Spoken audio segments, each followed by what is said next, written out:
বড় ক্ষমতা আপনাকে কেউ দেয়নি। আপনি কান খুলে শুনে রাখুন, আপনাকে এইভাবে ধমক হুমকি বেপরোয়া লাগাম ছাড়া কথা বলতে দেব না, দেব না, দেব না। একটি গুরুতর এবং অত্যন্ত অ্যালার্মিং বিষয়ে আজকে সভা যখন মিলিত হয় তখন পয়েন্ট অফ অর্ডারের মাধ্যমে মাননীয় বিধায়ক নাগরাকাটা, সম্মানীয় পুনা ভাংরা, মাননীয় বিধায়ক কালিয়াগঞ্জ উৎপল মহারাজ এবং অন্যান্য একাধিক বিধায়ক এখানে তুলে ধরেছেন নওদা বিধানসভার বিধায়ক মাননীয় হুমায়ুন কবিরের দুটি জায়গায় অত্যন্ত আপত্তিজনক সাম্প্রদায়িক এবং সমাজ এবং রাজ্যের পক্ষে ক্ষতিকারক বক্তব্যের উপরে আমার সঙ্গে পরিষদীয় মন্ত্রী ডক্টর শঙ্কর ঘোষ যোগাযোগ করেছিলেন। আমি তাকে আশ্বস্ত করেছিলাম যে মাননীয় অধ্যক্ষ মহোদয় অনুমতি দিলে আমি এই সংক্রান্ত একটি স্টেটমেন্ট হাউসে রাখব। প্রথমত, মাননীয় হুমায়ুন কবির যে বক্তব্য রেখেছেন এই বক্তব্য আপনাদের কাছে আমি পড়ে শোনাচ্ছি। 26/6/2026 afternoon Humayun Kabir MLA Nowda AC, তিনি একটি উনার পার্টির মিটিং কাশীপুরে রেজিনগরে করেছেন। সেখানে তিনি বলছেন এই যে অনামিকা ঘোষ সে ভোটে হেরে মনে করছে আমি এমএলএ, এখানে ভোটে হেরে বিজেপি মনে করছে আমি এমএলএ, এখানে এখন আস্ফালন করে বেড়াচ্ছে। তা আমি শুভেন্দু অধিকারীকে সেদিন বলেছি যে আপনি ভোটে জিতেছেন, আপনার দল জিতেছে, খুব ভালো কথা, কিন্তু মুর্শিদাবাদে আস্ফালনটা একটু কম করবেন।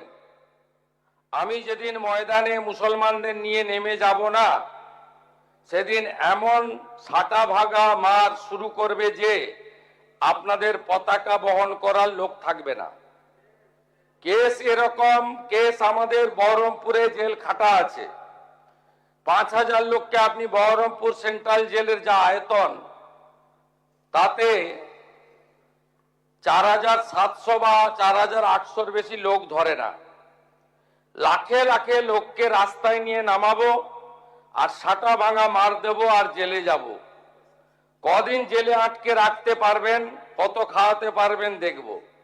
লিমিট যেদিন ক্রস হয়ে যায় না, মাথাটা যেদিন গরম হয়ে যায় সেদিন আমি এসপি বুঝবো না, চিফ মিনিস্টারেও বুঝবো না, আর কে কোথায় থাকলো আর কে কোথায় থাকলো না ওসব বুঝবো না। আমি নিজেই নেতৃত্ব দিয়ে দাঁড়াবো। এটা একটা ইনসিডেন্ট 1। ইনসিডেন্ট 2, শক্তিপুরে দুয়ারা ঘাটে 8 তারিখে সেখানে উনি বলছেন ভোটের আগের দিন আমার নিজের ভাইপোকে অ্যারেস্ট করেছে এই ওসি। এই আমি তো ভাষা বলতে পারবো না। এই বাচ্চাকে আগে দেখব, তারপরে ভাষাটা আমি অমিট করছি। এই বাচ্চাকে এমন শিক্ষা দেব, এর বাবা 14 গোষ্ঠীর নাম ভুলিয়ে দেব। এ লালগোলাতে 500 মুসলমানের লাইফ শেষ করে দিয়ে এসেছে। সত্যভাবে বলবো, এই ওসিকে এখান থেকে সরানো শুধু না, একেবারে অকেজো পোস্টিং দিতে হবে। যদি না দেয় 10,000 লোক নিয়ে থানা ঘিরে একে কলার ধরে থানা থেকে বার করব, পারলে আমাকে রুখে নেবেন। এই দুটো ইনসিডেন্টের পরে আমার মনে হয়েছে যে এনাফি জানাব, সময় এসেছে এই ধরনের লোককে সবক শেখানোর। আপনাকে আমি পরিষ্কার বলছি, মমতা ব্যানার্জি মুখ্যমন্ত্রী নন। আপনি দুর্বল মুখ্যমন্ত্রী পেয়ে যা খুশি করেছেন, যা খুশি বলেছেন। আমি আপনাকে বলে গেলাম আমরা দুটো এফআইআর স্টার্ট করেছি। Rejinagar PS case number 219/226 dated 26/6/2026 under section 152, 192, 196, 197, 224, 299, 351 within bracket 2, 352, 353 of the ভারতীয় ন্যায় সংহিতা। ইনসিডেন্ট নাম্বার 2 তেও আমরা শক্তিপুর পিএসএ 176/226 আরেকটা কেস ইস্যু করেছি।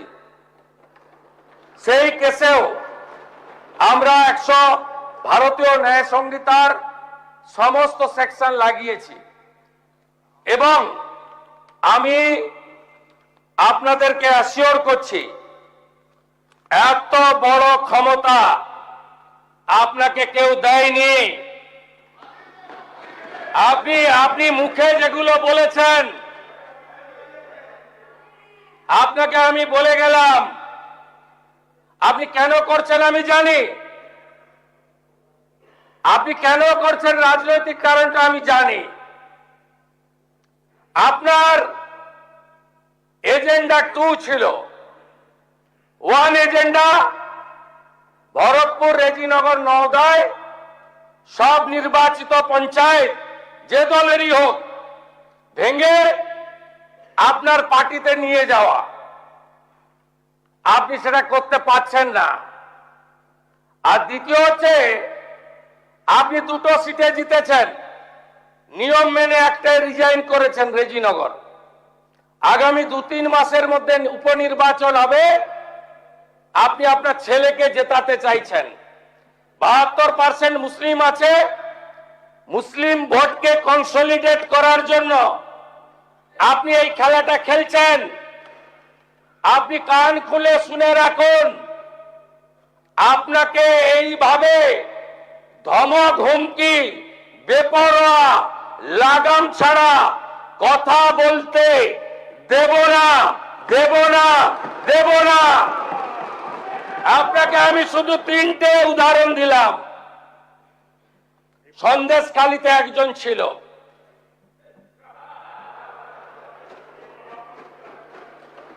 2024 1 জানুয়ারি বলেছিল তৎকালীন বিরোধী দলনেতা এলে তার হাত কেটে পায়ে, পা কেটে হাতে লাগাবে আর চামড়া ছাড়িয়ে মেদিনীপুরে পাঠিয়ে দেবে।